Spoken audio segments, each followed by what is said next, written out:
Hello my dear students, I am Sukhdev Chaudhary, physics faculty team CLC. Students, lecture number 52 अपना start होने जा रहा है, जिसके अंदर अपन एक टॉपिक स्टार्ट करने जा रहे हैं जिसका नाम है रोटेशनल मोशन। हिंदी में इसको अपन बोलते हैं घूर्णन गति की। तो अब तक अपन ने 1D पढ़ा था।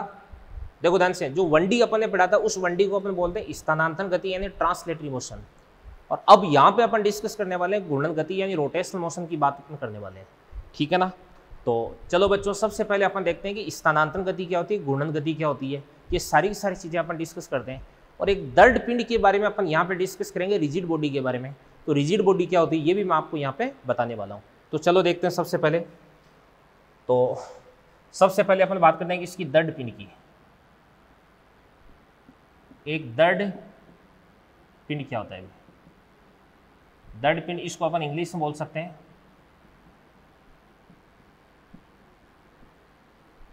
Rigid body. तो ध्यान से देखना, देखो क्या होता है। देखो, दर्द पिंड एक ऐसा पिंड होता है जिस पर यदि अपन कोई भी एक ऑर्डिनरी फोर्स अप्लाई करते हैं, कोई भी एक सामान्य बल लगाते हैं, तो इस स्थिति में इसके अंदर किसी प्रकार का विरूपण उत्पन्न नहीं होता है। तो विरूपण उत्पन्न नहीं होता है, इसका मतलब कोई भी दो पार्टिकल्स है, उन दोनों पार्टिकल्स के बीच में जो डिस्टेंस है वो न तो घटती है और नई डिस्टेंस बढ़ती है। तो अपन बोल दे सकते हैं किसी भी सामान्य बल द्वारा विरूपण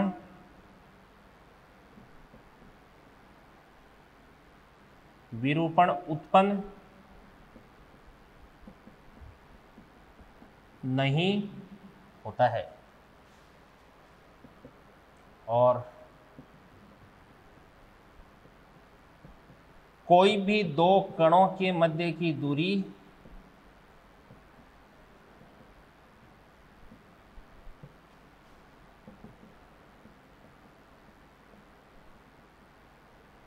अपरिवर्तित रहती है। तो सामान्य बल के द्वारा विरूपण उत्पन्न नहीं होता है और कोई भी दो कणों के मध्य की जो दूरी है वो अपरिवर्तित रहती है। कैसे, ध्यान से देखना। तो ऐसे समझ सकते हैं अपन कि जैसे मान के चलिएगा ये अपने पास में कोई भी एक वस्तु है, कोई भी अपने पास में एक पिंड है, और इस पिंड के अंदर मान के चलिएगा आपके पास दो पार्टिकल्स हैं। एक तो आपके पास ये पार्टिकल हो गया ए, और एक अपन बात करते हैं इस प्रकार से ये कोई पार्टिकल हो गया बी। अभी पार्टिकल ए और बी के बीच की जो डिस्टेंस है मान के चलिएगा कुछ है, कितनी है, आर है। अब यदि मैंने इस प्रकार से यू फोर्स लगाया और फोर्स लगाने से ए और बी के बीच की डिस्टेंस है वो अगर कम हो गई, या मैंने इस प्रकार से यू फोर्स लगाया, ऐसे फोर्स लगाने से अगर ए और बी के बीच की डिस्टेंस है वो बढ़ गई, तो इस स्थिति में इसको अपन रिजिड बॉडी यानी दर्द पिंड है वो नहीं बोलेंगे। तो ध्यान से देखना। देखो, यदि बल लगाने से भी, जैसे मान के चलिएगा मैंने इस प्रकार से यू इस पर फोर्स अप्लाई कर दिया, ये मैंने फोर्स अप्लाई कर दिया एफ, और इस प्रकार से यू भी मैंने कोई फोर्स अप्लाई कर दिया एफ, फोर्स अप्लाई कर दिया। तो यहाँ पर फोर्स अप्लाई करने से ए और बी के बीच की जो डिस्टेंस है वो क्या रहती है भाई, कांस्टेंट रहती है। तो इसको अपन क्या बोल सकते हैं भाई, रिजिड बॉडी बोल सकते हैं। क्या बोल सकते हैं, रिजिड बॉडी। अब ध्यान से देखना, तो ए और बी के बीच में जो डिस्टेंस है वो कांस्टेंट रहने का की शर्त क्या है, इसकी कंडीशन क्या है। इसकी कंडीशन ये है कि ये आपके पास ए बी हो गया, मान के चलिएगा ये जो ए है ना वो इस प्रकार से इधर की तरफ गति करता है, और इसका वेग है वो कितना हो जाएगा आपके पास में वी है। और यहाँ पर ये वाला जो एंगल है इसको अपन क्या बोल सकते हैं, अभी θ1 बोल सकते हैं। और इसी प्रकार से मान के चलिएगा ये आपके पास में जो पार्टिकल है वो इस प्रकार से इधर की तरफ गति करता है, किस वेग से, वी बी वेग से। और यहाँ पर ये वाला जो एंगल है इसको अपन क्या बोल सकते हैं, θ2 बोल सकते हैं। क्या बोल सकते हैं, θ2। ठीक है ना। तो यहाँ पे ए और बी के बीच की डिस्टेंस है वो परिवर्तित नहीं होती। इसका मतलब ये हुआ कि आपके पास में जो ए है ना, इस एक की वेलोसिटी का इधर की तरफ जो घटक है और बी की वेलोसिटी का इधर की तरफ जो घटक है, सॉरी इसका मैंने डायरेक्शन थोड़ी सी सही नहीं बनाई है, डायरेक्शन अपन रीसेट कर देते हैं इसको, कोई दिक्कत वाली बात नहीं है। इसको इधर की तरफ नहीं चलाना था अपने को, कोई दिक्कत नहीं है। देखो अभी आप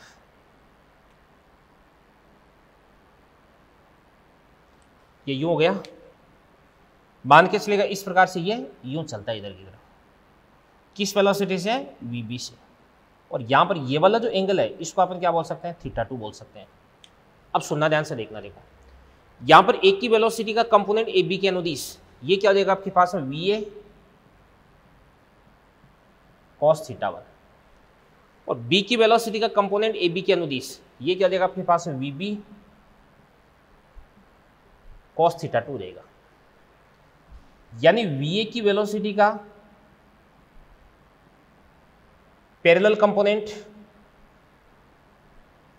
और vb का भी पैरेलल कंपोनेंट वो क्या होना चाहिए, भी बराबर होना चाहिए।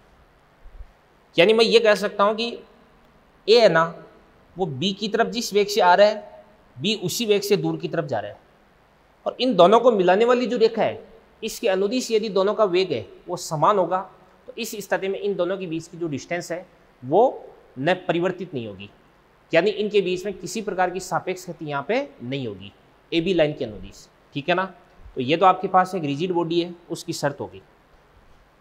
इसके बाद में मैं आपको बताता हूँ स्थानांतरण गति क्या होती है। शुद्ध स्थानांतरण गति, शुद्ध स्थानांतरण गति, इसको अपन बोल सकते हैं प्योर ट्रांसलेटरी मोशन। ध्यान से देखना, देखो जैसे मान के चलिए ये आपके पास कोई भी पिंड है और इस पिंड के अंदर कई सारे पार्टिकल्स हैं आपके पास में, इस प्रकार से यूं, ये पार्टिकल, ये पार्टिकल, ये पार्टिकल, इसको अपन ए बोलेंगे, इसको अपन बी बोलेंगे, इसको अपन सी बोल देंगे। अब ध्यान से देखना, देखो ए का वेग इधर की तरफ, बी का वेग भी इस प्रकार से इधर की तरफ और सी का वेग भी इस प्रकार से इधर की तरफ है। ठीक है ना, थोड़ी देर बाद में ये जो पिंड है ना, ये इस प्रकार से यहाँ से कहाँ पर पहुँच जाता है, यहाँ पर पहुँच जाता है, यहाँ पर पहुँच जाता है। तो ये जो ए है ना वो तो पहुँच जाता है इस प्रकार से यहाँ पे, बी पहुँच जाता है यहाँ पे और सी पहुँच जाता है यहाँ पे। ठीक है ना, तो यहाँ पे ए यहाँ से चल करके यहाँ पे आया, बी यहाँ से चल करके यहाँ पे आया और सी यहाँ से चल करके यहाँ पे आ गया। तो यहाँ पे ए का विस्थापन, बी का विस्थापन और सी का विस्थापन बराबर है। तो अपन बोल सकते हैं कि एस ए बराबर एस बी बराबर क्या देगा आपके पास एस सी। तीनों का विस्थापन बराबर होगा। अगर अवकलन कर देंगे तो वी ए, वी बी और वी सी भी बराबर हो जाएगा, और ए बी और यहाँ पे जो ए सी है वो भी क्या देगा आपके पास में बराबर हो जाएगा। तो ध्यान से देखना, देखो शुद्ध स्थानांतरण गति ऐसी गति होती है जिसके अंदर किसी भी पिंड के सारे जो पार्टिकल्स होते हैं सभी का रेखीय वेग, रेखीय त्वरण और रेखीय विस्थापन क्या होता है, समान होता है। ठीक है ना, तो किसी भी पिंड की ऐसी गति जिसमें उसके सभी कणों का विस्थापन, वेग और त्वरण क्या होता है, समान होता है, उसको अपन क्या बोलते हैं, शुद्ध स्थानांतरण गति। ठीक है ना, इसके बाद में अपन बात करते हैं नेक्स्ट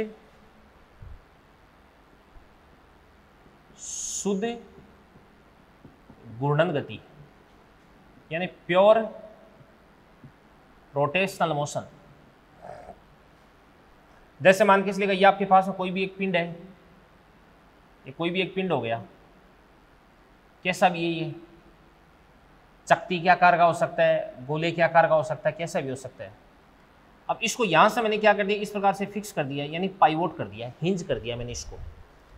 हिंज करने का मतलब होता है कि यहाँ से मैंने इसको फिक्स कर दिया कील ठोक करके। अब ऑब्वियसली ये जो पिंड है कि इधर उधर दाएं बाएं गति तो कर नहीं सकता। मैं ये कह रहा हूँ कि ये किसी भी प्रकार की स्थानांतरण गति करने के लिए प्रतिबंधित है। अब ध्यान से देखना, देखो जैसे मैं इस पर क्या करता हूँ, इस प्रकार से फोर्स लगा, स्पर्श की दिशा में फोर्स लगाता हूँ, तो वैसे ये क्या करता है, इस प्रकार से घूमने लग जाता है।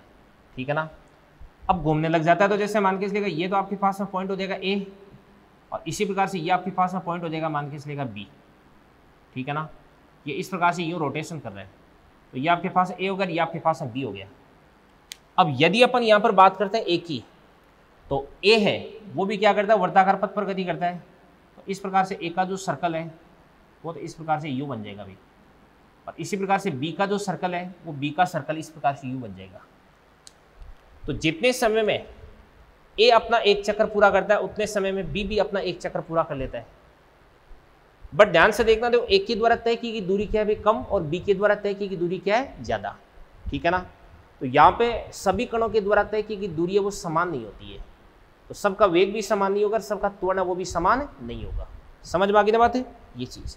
तो अपन क्या लिख सकते हैं ध्यान से, जैसे मान के इसलिए ए है, इसकी त्रिज्या कितने देगी आपके पास, आर ए, और जो बी है इस बी की त्रिज्या कितने देगी आपके पास, आर बी हो जाएगी। तो यहाँ पे अपन ऐसे लिख सकते हैं कि theta A, theta B, theta C, omega A, omega B और omega C, alpha A, alpha B और एल्फा सी, ये तो बराबर होते हैं। पर ध्यान से देखना, देखो अपन जानते हैं कि कोण बराबर क्या होता है आपके पास है चाप इंटू त्रिज्या, और v बराबर क्या होता है आपके पास में बताओ ओमेगा इंटू आर। भाई कोण बराबर क्या होता है चाप बटा त्रिज्या, तो s बराबर कितना देगा आपके पास है थीटा इंटू आर, v बराबर क्या होता है ओमेगा इंटू आर, और इसके बाद a बराबर क्या होता है आपके पास एल्फा इंटू आर। अब यहां पर सबके लिए थीटा, ओमेगा और एल्फा ये तो क्या अभी कांस्टेंट है, तो s भी r के समानुपाती होगा, तो b के लिए r ज्यादा, तो ऑब्वियसली s भी b के लिए ज्यादा हो जाएगा। तो अपन लिख सकते हैं कि एस बी ग्रेटर देन क्या देगा आपके पास ए सी। इसी प्रकार से वी बी ग्रेटर देन क्या देगा आपके पास में वी ए, और इसी प्रकार से ए बी भी ग्रेटर देन क्या देगा आपके पास में ए हो जाएगा। समझ में आ गई ना बात है ये चीज़। तो ये बातें तो वैसे सर्कुलर मोशन के अंदर अपन अच्छे से डिस्कस कर रखी है, तो उम्मीद करता हूँ कि आपके सारी चीज़ें समझ में आ गई होगी। तो देखो बेटा यहाँ पे अपन ने समझा कि दृढ़ पिंड क्या होता है, ठीक है ना, ऐसी बॉडी, ऐसा पिंड जो सामान्य बल के द्वारा विरूपित नहीं हो सकता, और कोई भी दो कोणों के मध्य की दूरी परिवर्तित नहीं होती है। फिर शुद्ध स्थानांतरण गति क्या होती है और शुद्ध घूर्णन गति क्या होती है, ये चीज़ें मैंने आपको बताई है, तो इन चीज़ों को अच्छे से आप नोट करें। इसके बाद में बच्चों बहुत सारी चीज़ें अपने सर्कुलर मोशन के अंदर भी डिस्कस की थी। कौन कौन सी बातें थी ध्यान से देखना। देखो सर्कुलर मोशन में अपन ने डिस्कस किया था कोणीय विस्थापन,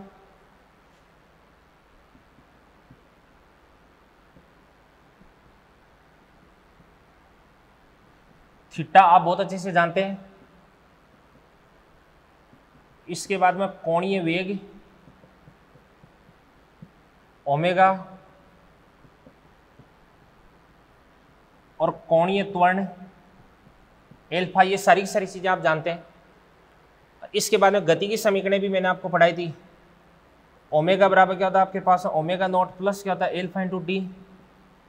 इसके बाद में थीटा बराबर कितना होता है omega naught T plus 1/2 alpha T square, और फिर ओमेगा स्क्वायर बराबर क्या होता है omega naught square plus 2 alpha into theta, और एक होता है आपके पास है थीटा nth बराबर omega naught plus alpha by 2 into 2n-1। तो गति की पहली, दूसरी, तीसरी और चौथी ये चारों समीकरणें मैंने आपको पढ़ा रखी है। इनके अंदर ध्यान से देखना, देखो जो एल्फा है वो क्या लेके चलना, आपको कांस्टेंट लेके चलना है। इसी प्रकार से ध्यान से देखना, देखो मैंने आपको ये भी बताया था कि ओमेगा बराबर कितना होता है, ओमेगा बराबर ये होता है आपके पास D theta upon D T. तो यहां से आपके पास है डी थीटा बराबर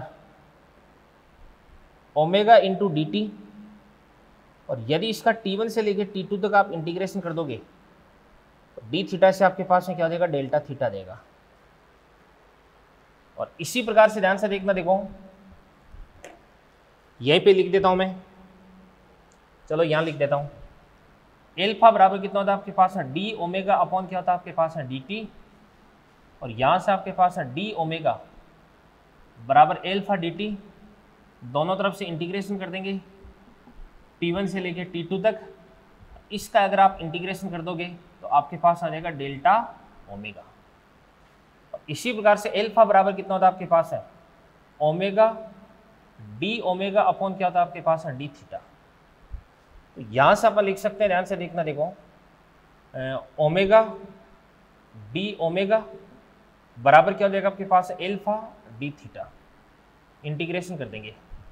यहां से आपके पास है थीटा 1 थीटा 2, ये ओमेगा 1 और ये आपके पास है ओमेगा 2। इसको अपन क्या बोलते हैं चेन रूल बोलते हैं। अब ये जो बातें मैं फर्स्ट टाइम आपको नहीं पढ़ा रहा हूँ, ये बातें अपन पहले भी डिस्कस कर चुके हैं भाई, ठीक है ना। सर्कुलर मोशन के अंदर ये सारी की सारी बातें अपने सामने आ चुकी है भाई। ओके चलो इसके बाद नेक्स्ट अपन डिस्कस करते हैं ध्यान से। नेक्स्ट अपना है रेखीय गति वह घूर्णन गति में तुलना। तो रेखीय गति और घूर्णन गति की अपन यहां पे तुलना करने वाले हैं भाई। रेखीय गति और घूर्णन गति में तुलना। तो सबसे पहले यहां पे अपन लिखते हैं सीरियल नंबर, और फिर यहां पे अपन लिखते हैं रेखीय गति, और फिर यहां पे अपन लिखते हैं घूर्णन गति।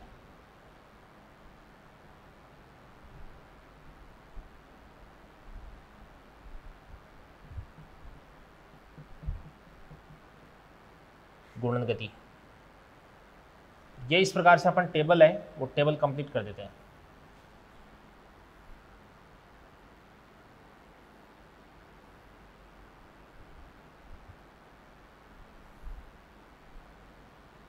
अब ध्यान से देखना, देखो रेखीय गति के अंदर अपन क्या डिस्कस करते हैं अभी, विस्थापन। तो घूर्णन गति में क्या जाता है, कोणीय विस्थापन। तो यहां पर तो आपके पास आ जाता है विस्थापन, इसको अपन बोल देते हैं S, और यहां पर आपके पास आ जाता है कोणीय विस्थापन थीटा। और इनके बीच में संबंध भी होता है। क्या संबंध होता है बताओ, बाद में बता दूंगा, ठीक है ना। इसके बाद दूसरे नंबर पर अपन देखते हैं, चलो संबंध अपन एक साथ ही देख लेते हैं ना। क्या होता है ध्यान से देखना, देखो S बराबर क्या होता है आपके पास है थीटा इंटू आर, ये मैंने आपको पहले ही बता रखा है। चाप बराबर क्या होता है कोण इंटू त्रिज्या। इसके बाद देखते हैं अपन सेकंड, यहां पर होता है आपके पास है वेग, यानी रेखीय वेग बोल दो चाहिए।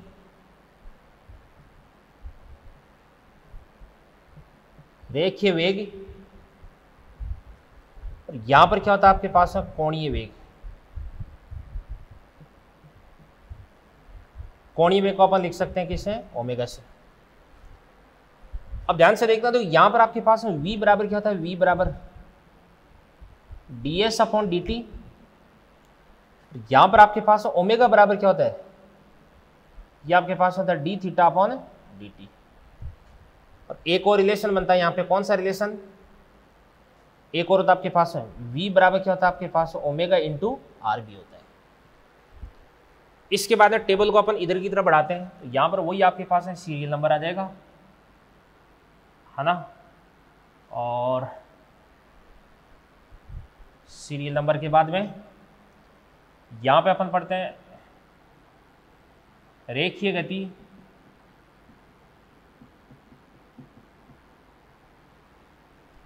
और यहां पर अपन देखते हैं किसको, घूर्णन गति को। अब रेखीय वेग, इसके बाद में क्या होता है अभी थर्ड, रेखीय त्वरण।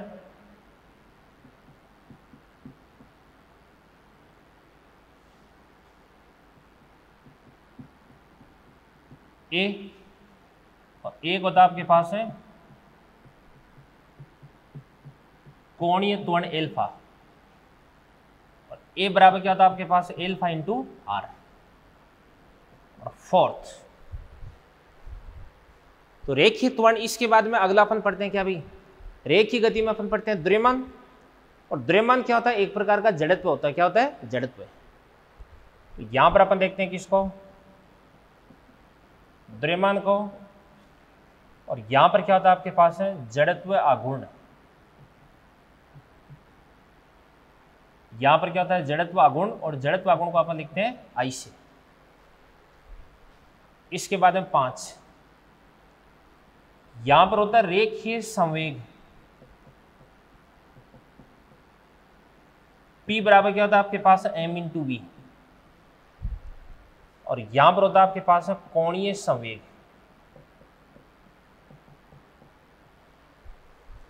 अब ध्यान से देखना, देखो P बराबर क्या होता है m इंटू वी, तो m की जगह तो क्या आ जाएगा I, और v की जगह क्या आ जाएगा ओमेगा। तो यहां पर इसको अपन लिख सकते हैं क्या भाई, L बराबर क्या होता है I इंटू ओमेगा। इसके बाद में 6, यहां पर क्या होता है भाई बल, और यहां पर क्या होता है भाई बलागुण होता है। बल को अपन क्या लिख सकते हैं, F बराबर क्या होता है m इंटू ए। तो यहां पे m की जगह तो क्या देगा I, और a की जगह क्या देगा आपके पास एल्फा। तो बलागुण क्या होता है आपके पास टो बराबर I इंटू एल्फा। इसके बाद में सातवां देखो ध्यान से, रेखीय संवेग हो गया, बल हो गया, रेखीय संवेग, कोणीय संवेग, बल हो गया, बलागुण हो गया। अब यहां पर अगर अपन बात करते हैं कि इसकी शक्ति की,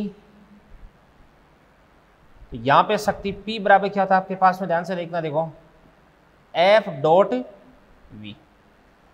और यहां पर जो शक्ति होती है P बराबर क्या होता है आपके पास, F की जगह क्या देगा टो, और V की जगह क्या देगा आपके पास में ओमेगा। ठीक है ना, ये चीज हो गई। और इसके बाद में आठवां, यहां पर गतिज ऊर्जा, जिसको अपन बोलते हैं ट्रांसलेटरी काइनेटिक एनर्जी, ये होती है आपके पास 1/2 mv²।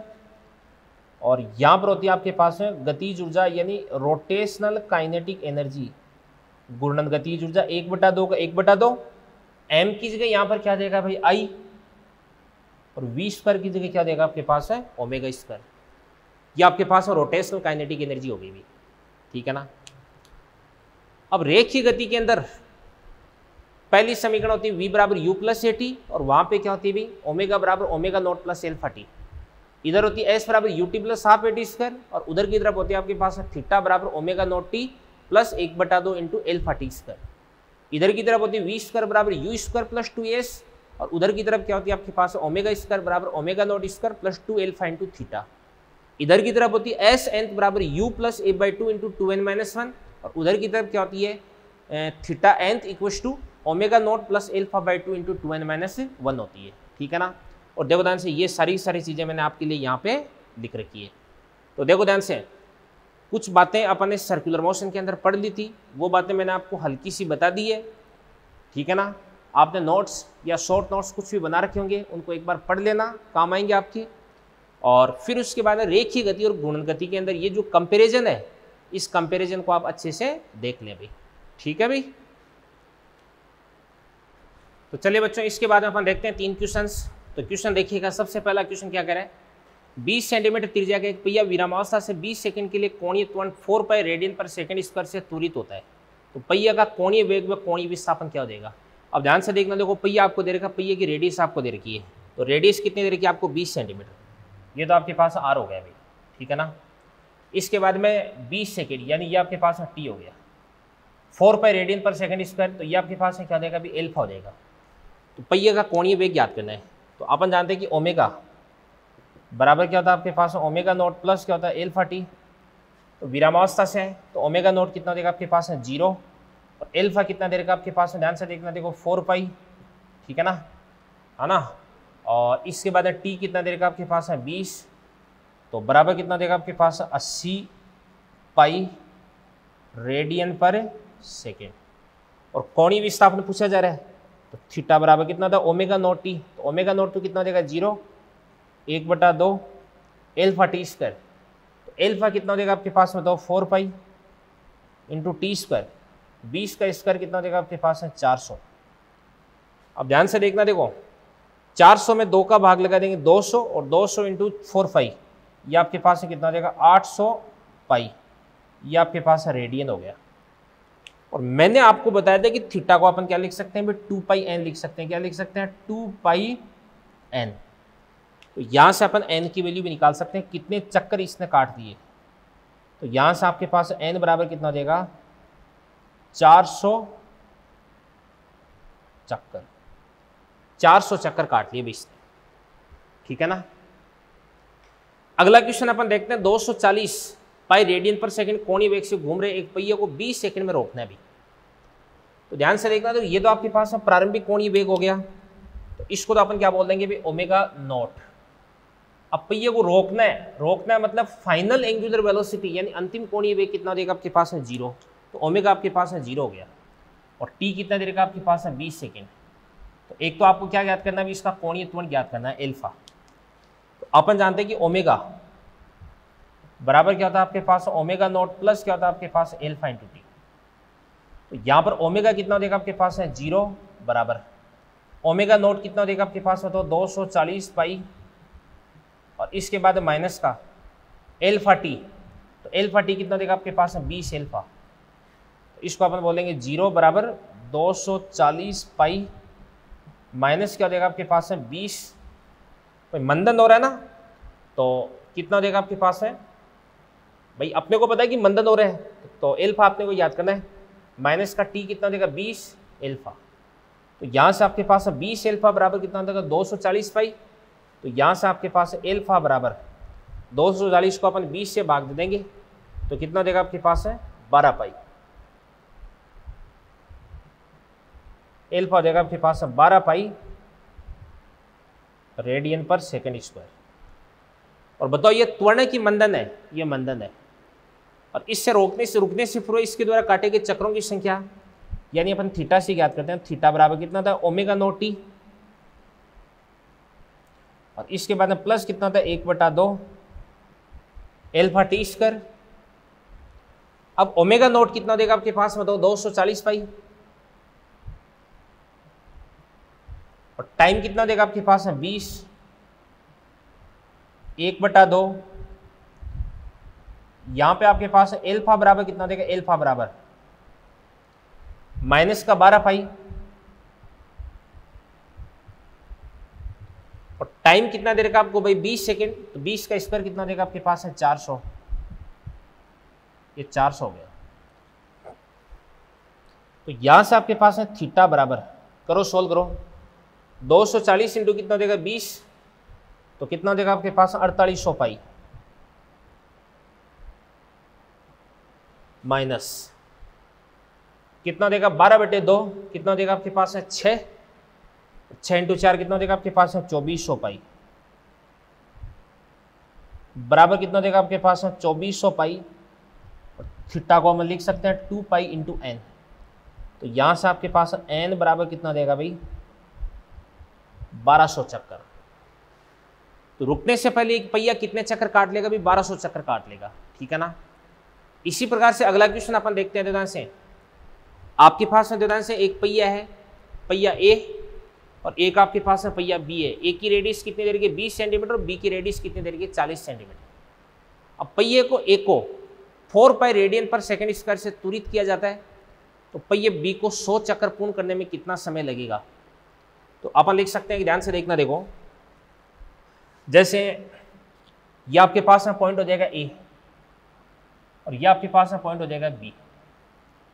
अब ऑब्वियसली ये वाली जो रस्सी है ये रस्सी तो खींची हुई रहेगी तो ये इस प्रकार से पॉइंट ए इधर की तरफ जिस वेग से गति करेगा पॉइंट बी है वो भी ऑब्वियसली इधर की तरफ इस वेग से गति करेगा। तो यहाँ पे ए और बी इन दोनों का वेग बराबर होना चाहिए, अदरवाइज आपकी जो रस्सी है वो या तो टूट जाएगी और या ढीली पड़ जाएगी। तो रस्सी तनी हुई तभी रह सकती है भाई कंस्टेंट मोशन की अपन बात करें बंधित गति की तो पॉइंट ए और बी की वेलोसिटी बराबर होनी चाहिए। तो अपन लिख सकते हैं कि वी ए बराबर क्या देगा आपके पास में वी बी। तो यहाँ से अपन ऐसे लिख सकते हैं कि ए बराबर क्या देगा आपके पास ए बी। अपन जानते हैं ए बराबर क्या होता है आपके पास एल्फा इंटू आर। तो alpha a r a alpha b r b. Alpha a बराबर कितना देगा आपके पास 4 पाई आर ए कितना देगा आपके पास 20। इसी प्रकार से एल्फा बी ये आपको कैलकुलेट करना है और आर बी कितना देगा आपके पास 40। तो यहाँ से आपके पास एल्फा बी बराबर एल्फा बी बराबर कितना देगा अभी ये 2 आ गया तो 2 पाई आ जाएगा। कितना देगा आपके पास 2 पाई। ये आपने एल्फा बी निकाल दिया अभी, यानी यहां से अपन ने जो ए है इसका कोणीय त्वरण दीर्घाधर अपने बी का कोणीय त्वरण ज्ञात कर लिया है। ओके, अब आपको बोला जा रहा है भी पहिए बी को 100 चक्कर पूरे करने हैं। 100 चक्कर पूरे करने में कितना समय लगेगा तो टाइम अपन निकालने वाले हैं। तो टाइम कैसे निकाल सकते हैं अभी, यहां से आपके पास है थीटा। अपन जानते हैं कि थीटा बराबर कितना था ओमेगा नोट। ओमेगा नोट कितना देगा 0 1/2 एल्फा इंटू क्या देगा आपके पास टी स्क्वायर और थीटा बराबर कितना होता है आपके पास 2 पाई इंटू एन होता है। तो एन की वैल्यू कितनी देगी 100 तो 200 पाई तो थीटा को लिख देंगे अपन 200 पाई बराबर 1/2, एल्फा कितना देगा आपके पास है 2 पाई, ठीक है ना, इंटू क्या देगा आपके पास है t²। तो यहाँ पे 2 से गया 2, पाई से गया पाई, तो t² बराबर कितना देगा आपके पास है 200 देगा, कितना देगा 200, ठीक है ना। और 200 को अपन क्या लिख सकते हैं अभी, t² बराबर कितना देगा 200, तो t बराबर 200 का अपन क्या लिख देंगे अभी 100 × 2, तो 10√2, 10√2 सेकेंड, ठीक है ना। तो बहुत ही आसानी से अपन ने इन तीनों क्वेश्चंस को सोल्व कर लिया है। तो इन तीनों क्वेश्चंस को आप अच्छे से समझें, नोट करें इनको आप। तो चलिए बच्चों, इसके बाद में अपन डिस्कस करने जा रहे हैं। एक्चुअली अगर अपन ऐसे बोल सकते हैं कि आपका जो रियल रोटेशनल मोशन है वो यहाँ से स्टार्ट होने जा रहा है अभी, ठीक है ना। तो वास्तव में आपकी जो रोटेशनल मोशन है यानी घूर्णन गति की है वो यहीं से स्टार्ट होने जा रही है। अब तक अपन ने जो भी चीज़ें पढ़ी वो या तो अपने को मालूम थी और या अपन सर्कुलर मोशन के अंदर डिस्कस कर चुके थे। तो अब अपन एक टॉपिक स्टार्ट करने जा रहे हैं जिसका नाम है जड़त्व आघूर्ण।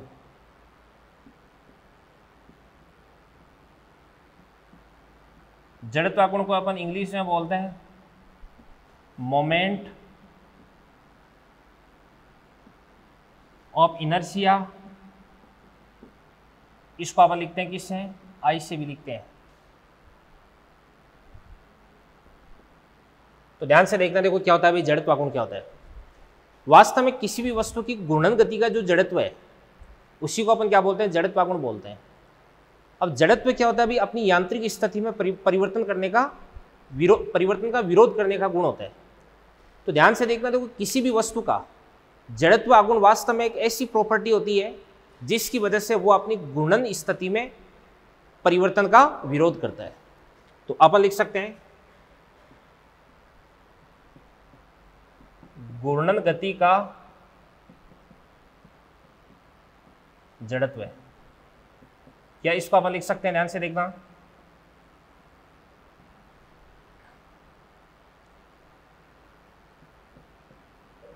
घूर्णन स्थिति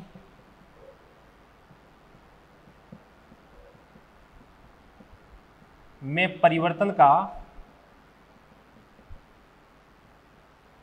विरोध करने का गुण। तो वह गुण जिसकी सहायता से कोई भी वस्तु है अपनी घूर्णन स्थिति में परिवर्तन का विरोध करती है। कोई भी वस्तु अगर रुकी हुई है तो उसको घुमाने के लिए या घूमती वस्तु को रोकने के लिए अपने को बाहर से बलागुण लगाना पड़ता है। बलागुण लगाने की जरूरत क्यों पड़ी, क्योंकि रुकी हुई वस्तु है वो रुकी हुई रहना चाहती है और घूमती हुई वस्तु है वो नियत कोणीय वेग से घूमती रहना चाहती है। तो रुकी हुई वस्तु को घुमाने के लिए या घूमती हुई वस्तु को रोकने के लिए अपने को एक बलागुण आरोपित करना पड़ता है। यानी दोनों वस्तुएं अपनी घूर्णन स्थिति में परिवर्तन का विरोध करती है और इस प्रॉपर्टी को अपन क्या बोलते हैं, जड़त्व आघूर्ण बोलते हैं, ठीक है। तो देखिएगा अब जड़त्व आघूर्ण की कैलकुलेशन अपन कैसे करते हैं। सबसे पहले कणों के निकाय का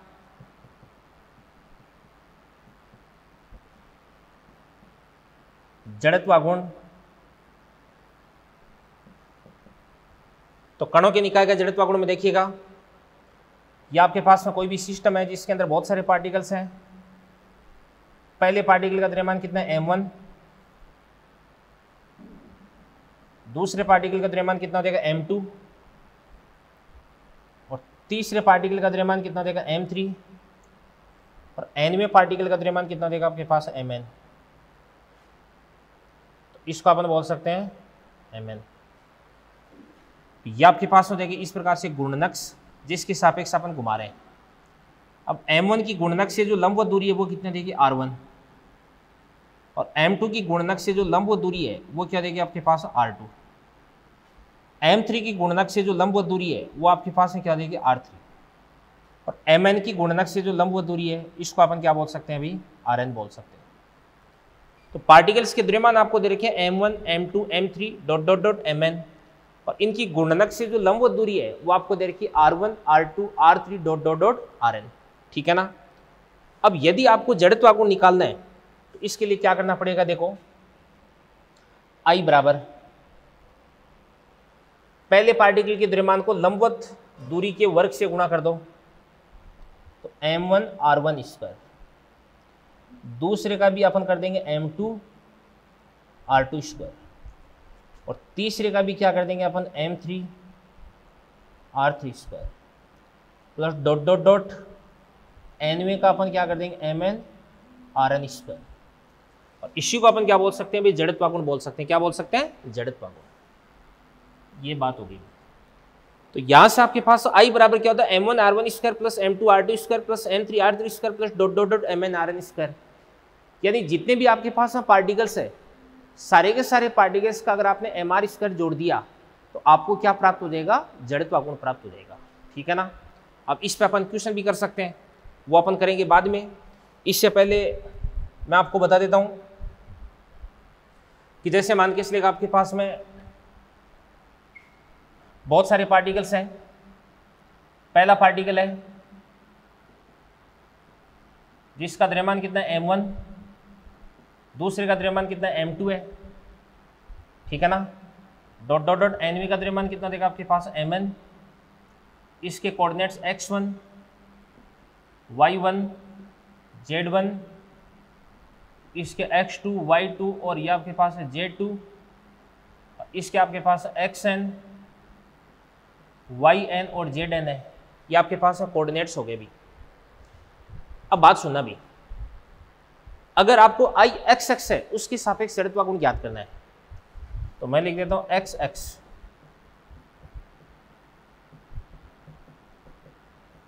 के सापेक्ष जड़त्व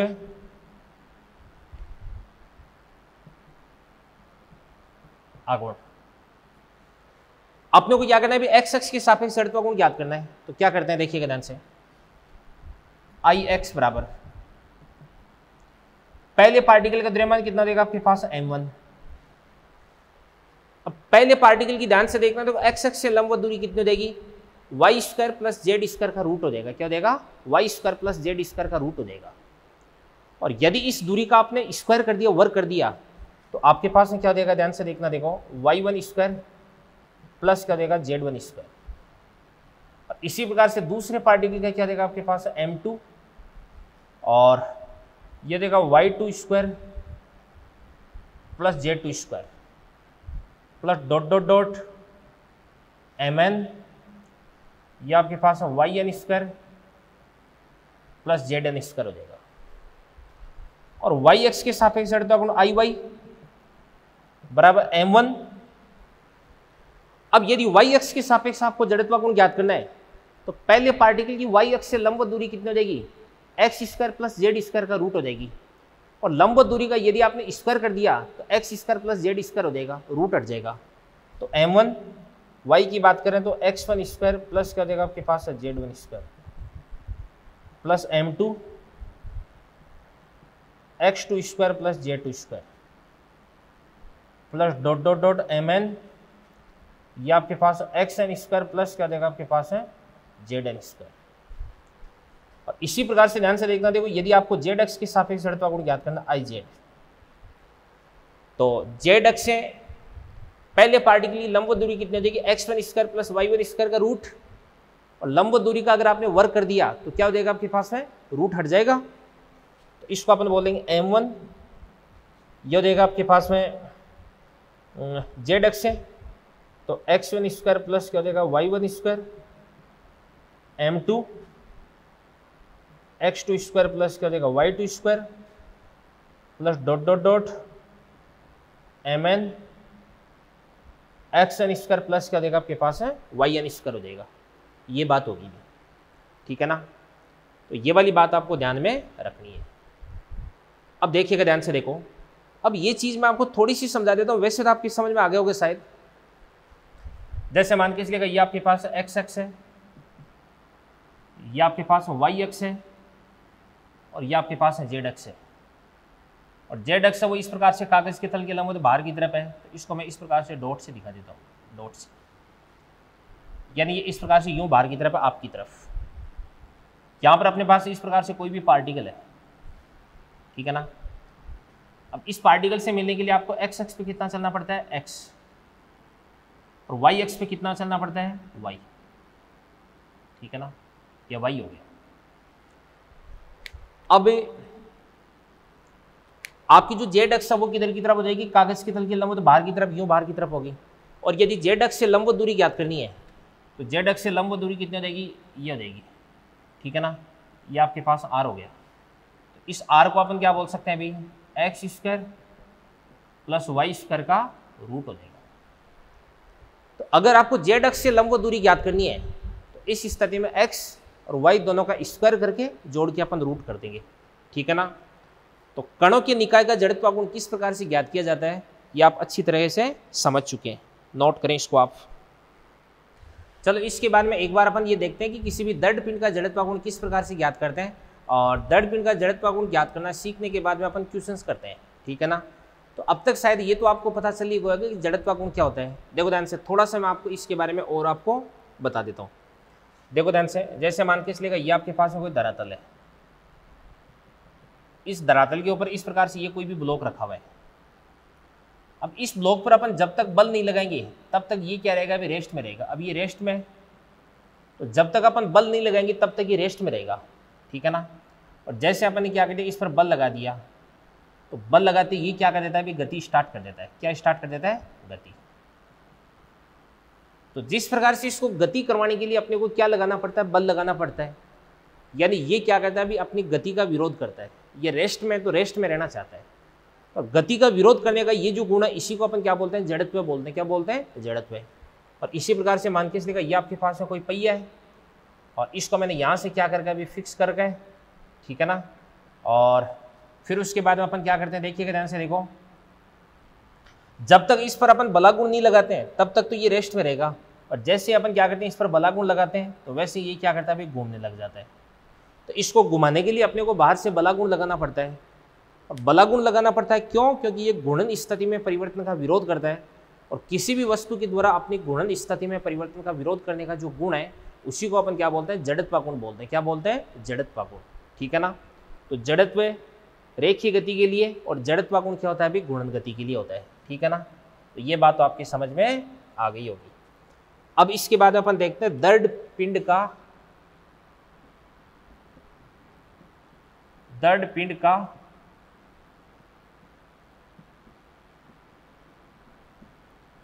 जड़त्व गुण।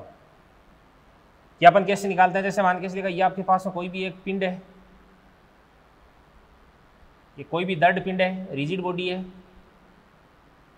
ठीक है ना। और ये आपके पास कोई भी इस प्रकार से गुणनक्ष है। अब ध्यान से देखना, देखो यहाँ पे जो रिजिड बॉडी, इस रिजिड बॉडी को अपन कई सारे अल्पांशों से मिलकर के बना हुआ मान सकते हैं। तो इसके अंदर अपन इस प्रकार से कोई भी एक अल्पांश है वो अपन कंसीडर कर लेते हैं। ये अपन एक छोटा सा अल्पांश बना दिया। इस अल्पांश का जो द्रव्यमान है वो कितना देगा, आपके पास है dm। और इस अल्पांश की गुणनक से जो लंबवत दूरी है वो लंबवत दूरी कितनी देगी, आपके पास r हो जाएगी। तो यहाँ पे इस अल्पांश को अपन एक पार्टिकल मान सकते हैं। तो इस पार्टिकल का द्रव्यमान कितना देगा, आपके पास है dm। और इसकी गुणनक से लंबवत दूरी कितनी देगी, आपके पास r। इस r का अपन क्या कर देंगे, स्क्वायर। तो dm इंटू आर स्क्वायर, इसी को अपन क्या बोल सकते हैं, फिर di बोल सकते हैं। क्या बोल सकते हैं, di। ये तो अल्पांश का जड़त्व गुण हो गया। और अगर आपको संपूर्ण पिंड का जड़त्व गुण ज्ञात करना है, आई ज्ञात करना है, तो इसके लिए आपको क्या करना पड़ेगा, dm इंटू आर स्क्वायर का अपन क्या कर देंगे, इंटीग्रेशन कर देंगे। तो अगर अपन इसका इंटीग्रेशन कर दिया तो अपने को इस संपूर्ण पिंड का जड़त्व गुण मालूम हो जाएगा भी, ठीक है ना। तो उम्मीद करता हूँ कि ये आपकी समझ में अच्छे से आ गया होगा। चलो इसके बाद नेक्स्ट अपन देखते हैं, देखो ध्यान से, क्वेश्चन है कि सेंट्रोमास से गुजरने वाली लंबवत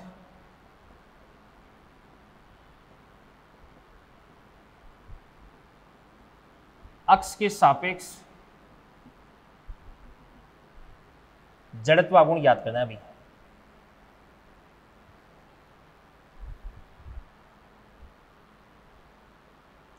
तो ये तो आपके पास में पार्टिकल हो जाएगा जिसका द्रव्यमान कितना देगा, आपके पास है m। और ये 2m और इन दोनों के बीच की जो डिस्टेंस है ये कितने देगी आपके पास आर हो जाएगी। तो ऑब्वियसली सेंट्रोमास और 2m की तरफ शिफ्टेड होगा, तो ये आपके पास सेंट्रोमास मान लो। तो यहाँ से गुजरने वाली ये जो अक्ष है, इस अक्ष के प्रति आपको क्या करना है अभी, जड़त्व कोण ज्ञात करना है। इस अक्ष के प्रति आपको क्या करना है अभी, जड़त्व कोण ज्ञात करना है। तो कैसे करेंगे ध्यान से देखना। देखो ये वाली डिस्टेंस आपके पास है कितनी हो जाएगी भी आर, या इसको अपन क्या बोल सकते हैं भी R1 बोल सकते हैं, और इसको अपन क्या बोल सकते हैं R2 बोल सकते हैं, ठीक है ना। अब R1 और R2 इन दोनों की कैलकुलेशन अपन कर सकते हैं। एक बार अपन इसको x मान लेंगे तो अपन क्या कर देंगे भी m इंटू एक्स बराबर 2m into are minus x, तो R1 आ जाएगा। तो सॉल्व करने पर यहाँ पर आपके पास R1 बराबर कितना देगा भी, ये आप कर लेना m2r बटे m1 प्लस क्या देगा m2। इसी प्रकार से आपके पास है जो R2 है वो क्या देगा आपके पास m1r upon m1 plus m2 आ जाएगा, ठीक है ना। और ये आपके पास है सेंट्रोमास है, तो अगर आपको निकालना ICOM तो क्या बन जाएगा आपके पास m1r1 स्क्वायर और प्लस क्या होता है आपके पास m2r2 स्क्वायर। तो m1r1 कितना देगा आपके पास m2r बटे m1 प्लस m2 का होल स्क्वायर, और प्लस क्या देगा आपके पास m2 और ये आपके पास m1r upon m1 plus m2 का होल स्क्वायर। तो अगर इसको अपन सोल्व कर देंगे, कैलकुलेशन आपको करनी आती है, तो ICOM बराबर कितना देगा आपके पास में, सोल्व करोगे तो आपको प्राप्त हो जाएगा m1 m2 बटे m1 प्लस m2 इंटू क्या देगा r स्क्वायर। यहां पर आपके पास m1 m2 upon m1 plus m2, इसको अपन क्या लिख सकते हैं, म्यू लिख सकते हैं। क्या लिख सकते हैं, म्यू। तो ये आपके पास हो जाएगा म्यू इंटू आर स्क्वायर। अब कोई यहां पर आपको ये बोले कि यहाँ पे म्यू क्या है, तो म्यू होता है बच्चों सम्मानित द्रव्यमान, रिड्यूस्ड मास। तो लिख देता हूं मैं, देखो ध्यान से, म्यू बराबर होता है आपके पास में सम्मानित द्रव्यमान, या इसको अपन इंग्लिश में बोलते हैं रिड्यूस्ड मास बोलते हैं। क्या बोलते हैं, रिड्यूस्ड मास, ठीक है ना। ये चीज हो गई। तो एक ये वाला क्वेश्चन काफी अच्छा क्वेश्चन है, इसका जो रिजल्ट है वो आप ध्यान में रख सकते हैं। द्रव्यमान के अंदर से पास होने वाली अक्ष की सापेक्ष जड़त्व कोण कितना होता है, I इक्वल्स टू कितना होता है, म्यू इंटू आर स्क्वायर, और म्यू बराबर क्या होता है m1 m2 upon m1 plus m2 होता है, ठीक है ना। तो अब ध्यान से यहाँ पे m1 कितना देगा आपके पास में, अपन निकाल सकते हैं ICOM। m1 कितना देगा आपके पास m2 कितना देगा आपके पास 2m अपॉन क्या देगा आपके पास m plus 2m into r square. तो ये आपके पास में कितना बन जाएगा ध्यान से, ये बन जाएगा आपके पास 2m स्क्वायर अपॉन कितना देगा आपके पास 3m, तो 2m आर स्क्वायर अपॉन क्या देगा आपके पास 3। ये आपके पास आंसर आ गया अभी, ठीक है ना। तो ये वाला फॉर्मूला आपको ध्यान में रखना है अभी, ठीक है, करें इसको नोट। चलिए बच्चों, इसके बाद में जड़त्व कोण पर आधारित अपन 2 क्वेश्चंस देखते हैं। तो दोनों क्वेश्चन काफ़ी अच्छे हैं, एकदम बिल्कुल इन्फॉर्मेटिव हैं। तो इनसे अपने को जड़त्व कोण के बारे में काफ़ी कुछ सीखने को मिलेगा कि जड़त्व कोण किस प्रकार से अपन कैलकुलेट करते हैं, ये अपने को यहीं से मालूम चलेगा भी। तो देखिएगा ध्यान से, दी गई सभी अक्षों के सापेक्ष जड़त्व कोण ज्ञात करो। सबसे पहले अपन देखते हैं ध्यान से, ये अपने पास में कोई भी एक समबाहु त्रिभुज है, और इस समबाहु त्रिभुज की प्रत्येक भुजा उसकी लंबाई कितनी दे रही है आपको, a दे रही है। तो ये भी कितनी देगी आपके पास a, ये भी आपके पास a, और इसको भी अपन क्या बोल देंगे, a बोल देंगे। प्रत्येक भुजा की लंबाई कितनी हो जाएगी, a। इसके तीनों कोनों पर m m m द्रव्यमान के 3 पार्टिकल्स रखे हुए। तो ये तो आपके पास पहली अक्ष हो जाएगी, ये दूसरी अक्ष हो जाएगी, इसी प्रकार से ये आपके पास तीसरी अक्ष हो जाएगी, ये चौथी अक्ष हो जाएगी, और ये 5वीं अक्ष हो जाएगी। तो हर अक्ष के सापेक्ष आपको क्या करना है भाई, जड़त्व कोण ज्ञात करना है। तो सबसे पहले अपन बात करेंगे इसके सापेक्ष, पहली अक्ष के सापेक्ष। तो I1 बराबर, बात सुनना भाई, देखो 1 कौन सी अक्ष हो जाएगी, ये वाली अक्ष हो जाएगी, यानी द्रव्यमान के अंदर से गुजरने वाली तथा तल के लंबवत अक्ष ये वाली अक्ष होगी। अब इस अक्ष से इस पार्टिकल की, इस पार्टिकल की और इस पार्टिकल की तीनों की जो लंबवत दूरी है वो क्या हो जाएगी, बराबर हो जाएगी। तो लंबवत दूरी अपन इस प्रकार से यूं लिख देंगे, देखो इसको मैंने इस प्रकार से यूं मिला दिया डॉटेड लाइन से, ठीक है ना। और डॉटेड लाइन से अगर मैं यू मिला दूंगा तो ऑब्वियसली ये वाला एंगल कितना देगा आपके पास है 30 डिग्री। कितना देगा 30 डिग्री। अब ये अगर आपके पास है ए है तो ऑब्वियसली यहाँ से लेकर के यहाँ तक की जो डिस्टेंस है वो कितना देगी a/2 देगी। कितना देगी a/2। ठीक है ना। तो ये तो आपके पास है क्या हो जाएगा अभी आधार, सॉरी ये तो आधार हो गया और ये आपके पास है कर्ण हो गया। तो आधार और कर्ण के बीच में संबंध अपन किससे निकालते हैं भाई, ये वाली डिस्टेंस आपके पास आर होगी। तो आधार और कर्ण में संबंध अपन किससे निकालते हैं, cos थीटा से। तो यहाँ से आपके पास है cos 30 बराबर कितना होता है √3/2 और आधार कितना देगा आपके पास मतलब a/2 और कर्ण कितना देगा आपके पास r हो जाएगा। यहाँ से आपके पास r बराबर 2 से 2 को काट दो तो r बराबर कितना देगा आपके पास a/√3। ये आपके पास r हो गया अभी। ठीक है ना। अब सुनना ध्यान से देखो, इस पहली अक्ष से इस पार्टिकल की लंबवत दूरी आपके पास आ गई a/√3। तो I1 बराबर द्रव्यमान कितना हो जाएगा इसका बताओ m और डिस्टेंस कितना हो जाएगी आपके पास a/, ये आपके पास √3 का होल स्क्वायर। इस पार्टिकल का अगर आप जड़त्व गुण ज्ञात करोगे तो भी कितना हो जाएगा m × a/√3 का होल स्क्वायर और इसका भी कितना हो जाएगा m × a/√3 का होल स्क्वायर। तो या तो आप तीनों के लिए अलग अलग निकाल करके आप जोड़ें और या फिर आप किसी एक पार्टिकल के लिए जड़त्व गुण निकाल करके उसका 3 गुना कर दें। तो अपन क्या कर देंगे, इसका गुना कर देंगे अपन 3। तो √3 का स्क्वायर कितना हो जाएगा 3 और 3 से 3 कट जाएगा तो ये आपके पास आंसर आ जाएगा ma²। इसी प्रकार से अपन यहाँ पे कैलकुलेट करने जा रहे हैं बेटा, देखो ध्यान से I2 बराबर ये दूसरी अक्ष होगी। अब दूसरी अक्ष कौन सी अक्ष है, यहाँ पे एक कोने से गुजरने वाली और तल के लंबवत ये बाहर की तरफ आ रही है, इस प्रकार से यू अक्ष आ रही है। जैसे मैंने मार्कर लगा रखा ना, इस प्रकार से यू अक्ष अभी बाहर की तरफ आ रही है यू। ठीक है ना।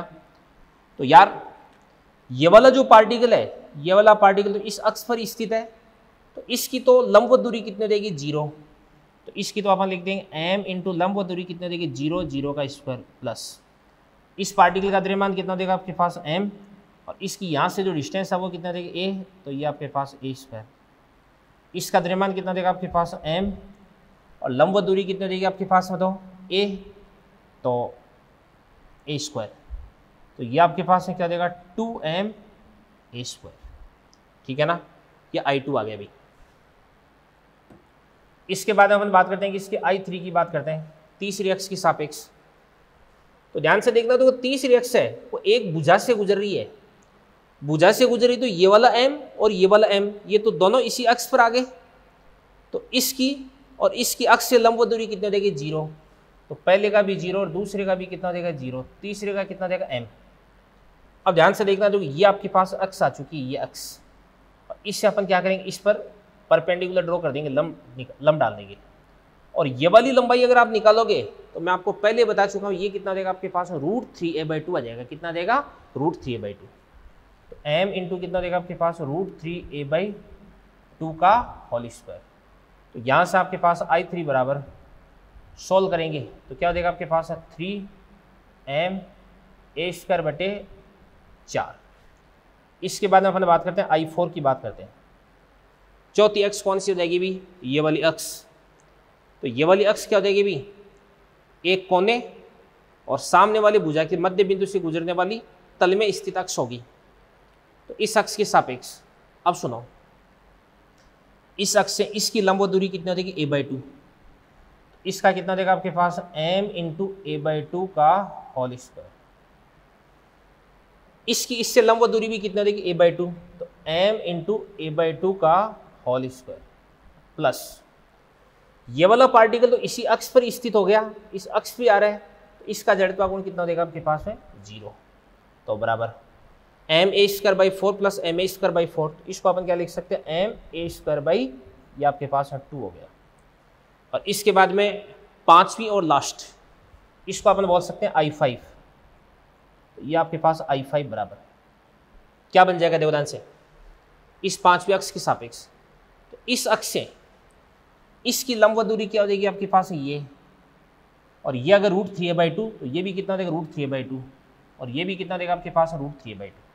तो इस पार्टिकल का जड़त्व गुण कितना देगा आपके पास बताओ m × ये आपके पास √3a/2 का होल स्क्वायर और इस अक्ष के सापेक्ष इसका भी कितना देगा, इतना ही। इसको आप गुणा 2 से कर सकते हो, प्लस 5वीं अक्ष है, इस पर तो ये स्थिति है ना, तो इसका जड़त्वागुण तो कितना देगा आपके पास है 0। तो इन सब को अगर अपन जोड़ देते हैं तो ये आपके पास हो जाएगा 3ma² 4 × 2, तो 3ma² 2 बन जाएगा। तो 3/2 इंटू क्या देगा आपके पास ma², ये बात हो गई, ठीक है ना। चलो इसी श्रृंखला में अपन अगला क्वेश्चन देखते हैं। m1 m2 m3 आपको दे रखा है, ix iy iz ये आपको याद करना है अभी, और तीनों पार्टिकल्स उनके x y और z कोऑर्डिनेट्स आपको दे रखे हैं अभी, ठीक है ना। तो यार ये तो मैंने आपको बता ही रखा है, कैसे करते हैं देखो। सबसे पहले अपन निकालते हैं ix बराबर m1 कितना देगा आपके पास 1। अब x की अगर अपन बात करते हैं, 2 का स्क्वायर कितना देगा 4, 3 का स्क्वायर कितना देगा 9, 2, 1 का स्क्वायर 1, 2 का स्क्वायर 4, प्लस 3, 1 का स्क्वायर 1 प्लस 1 का स्क्वायर 1। सॉल्व कर देना, आंसर आ जाएगा। इसी प्रकार से iy बराबर m1 कितना देगा 1, तो y की बात करते हैं तो x और z, 1 का स्क्वायर 1, 3 का स्क्वायर 9, 2 का स्क्वायर कितना देगा 4, 2 का स्क्वायर 4, 3, 0 का स्क्वायर कितना देगा 0, 1 का स्क्वायर कितना देगा 1। इन सब को जोड़ देना, आंसर आ देगा। और इसी प्रकार से आपके पास iz बराबर, देखो ध्यान से, 1 z की बात कर रहे हैं तो 1 का स्क्वायर 1, 2 का स्क्वायर कितना देगा आपके पास है 4, 2 का स्क्वायर कितना देगा 4, 1 का स्क्वायर 1, 3, 0 का स्क्वायर कितना देगा 0, 1 का स्क्वायर कितना देगा आपके पास 1। इन सब को अगर अपन जोड़ देते हैं तो इस स्थिति में अपने पास आंसर आ जाएगा। और आंसर किस में आ जाएगा अभी, mr² यानी किलोग्राम इंटू क्या होता है, मीटर स्क्वायर होता है, ठीक है ना। तो ध्यान से देखना, देखो जड़त्वागुण है, जड़त्वागुण के बारे में थोड़ा सा मैं आपको बता देता हूँ। जड़त्वागुण कैसी राशि है, जड़त्वागुण किस पे डिपेंड करता है भाई, जड़त्वागुण डिपेंड करता है, एक तो द्रव्यमान पे डिपेंड करता है, m पे डिपेंड करता है, और एक r² पे डिपेंड करता है। r क्या होता है भाई, द्रव्यमान का वितरण होता है। द्रव्यमान को आपने अक्ष से कितनी दूरी पर रखा है, जितनी ज्यादा डिस्टेंस आप रखोगे ना, वितरण आप जितना ज्यादा बढ़ाओगे ना, जड़त्वागुण का मान उतना ही ज्यादा हो जाएगा भाई, ठीक है ना। तो कणों के निकाय के लिए जड़त्वागुण कैसे निकालते हैं और इसके कॉरस्पॉन्डिंग 2 क्वेश्चंस हैं वो मैंने आपको करवा दिए हैं। और बेटा आज का लेक्चर अपन यहीं पे फिनिश करते हैं, और अगले लेक्चर पर जब अपन मिलेंगे तो विभिन्न प्रकार के जो आपके पास है दर्ड पिंड होते हैं, उन दर्ड पिंडों के लिए जो जड़त्वागुण है वो कितना होता है वो अपन निकालेंगे। और उसके बाद में 2 या 2 अलग अलग प्रकार के, जो 2 या 2 से ज़्यादा अलग अलग प्रकार के जो पिंड है उनको जोड़ने से जो जड़त्वागुण है वो कितना प्राप्त होता है ये भी अपन पढ़ेंगे। और जड़त्वागुण से संबंधित 2 प्रमेय होती है, एक तो समांतर अक्षों की प्रमेय और एक लंबवत अक्षों की प्रमेय, ये अपन पढ़ेंगे। और घूर्णन त्रिज्या क्या होती है ये अपन पढ़ेंगे, ठीक है ना बच्चों। तो मिलते हैं अगले लेक्चर पर। Thank you very much, all the best.